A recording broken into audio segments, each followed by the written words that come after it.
Pemerintah godok kenaikan uang pensiun PNS. Kementerian Pendayagunaan Aparatur Negara dan Reformasi Birokrasi, PANRB, tengah merancang kesejahteraan para pegawai negeri sipil atau aparatur sipil negara dan para pensiunan PNS. Nantinya uang yang diterima para pensiunan PNS akan lebih besar alias bukan sekadar gaji pokok. Menteri Pendayagunaan Aparatur Negara dan Reformasi Birokrasi, PANRB, Cahyokumolo mengatakan, reformasi birokrasi memang terkait kesejahteraan PNS termasuk pensiunan PNS. Tentu saja ini kabar menggembirakan di tengah kondisi keuangan negara yang tengah terpuruk akibat wabah COVID-19. Seperti diketahui, selain merombak APBN, Indonesia juga menunda berbagai macam agenda penting.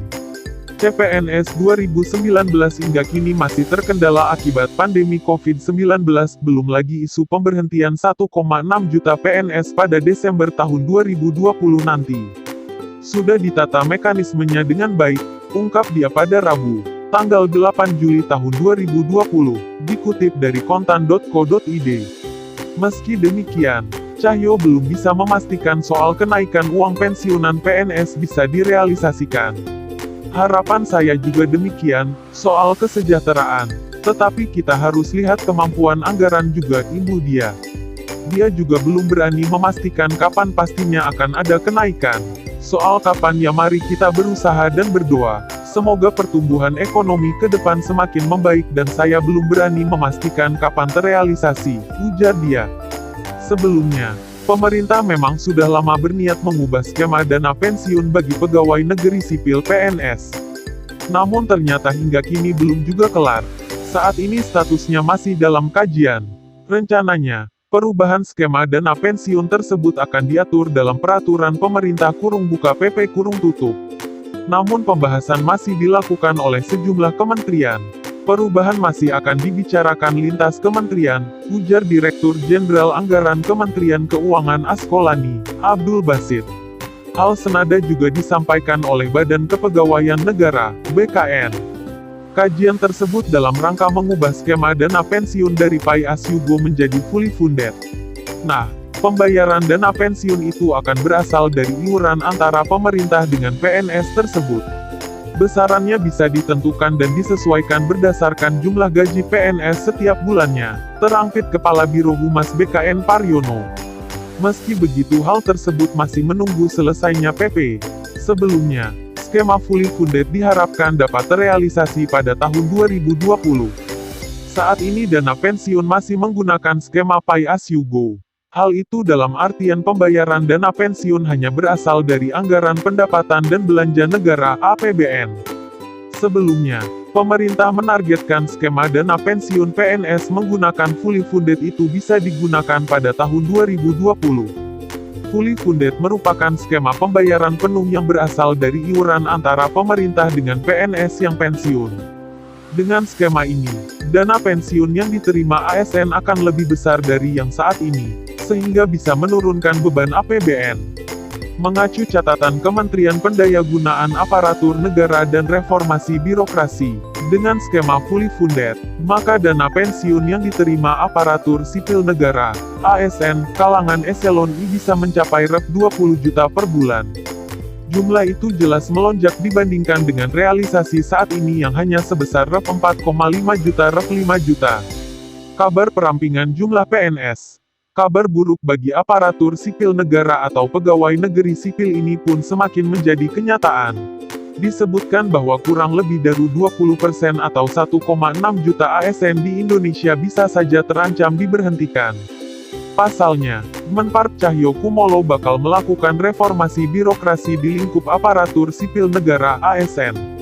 Targetnya adalah pada Desember tahun 2020. Reformasi birokrasi ASN ini harus selesai sesuai dengan keinginan Presiden Joko Widodo. Cahyokumolo menyebutkan ada 20% PNS bagian administrasi dari total 4,2 juta lebih pegawai bakal diberhentikan.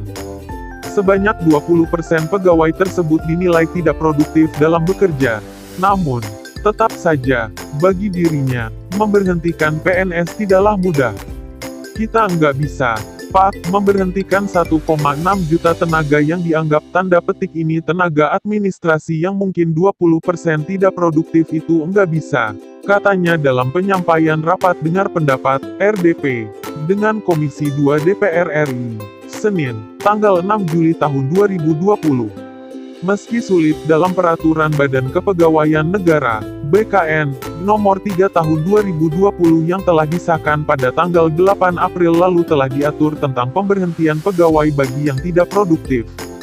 Hal ini telah diatur pada pasal 32 dalam Peraturan BKN.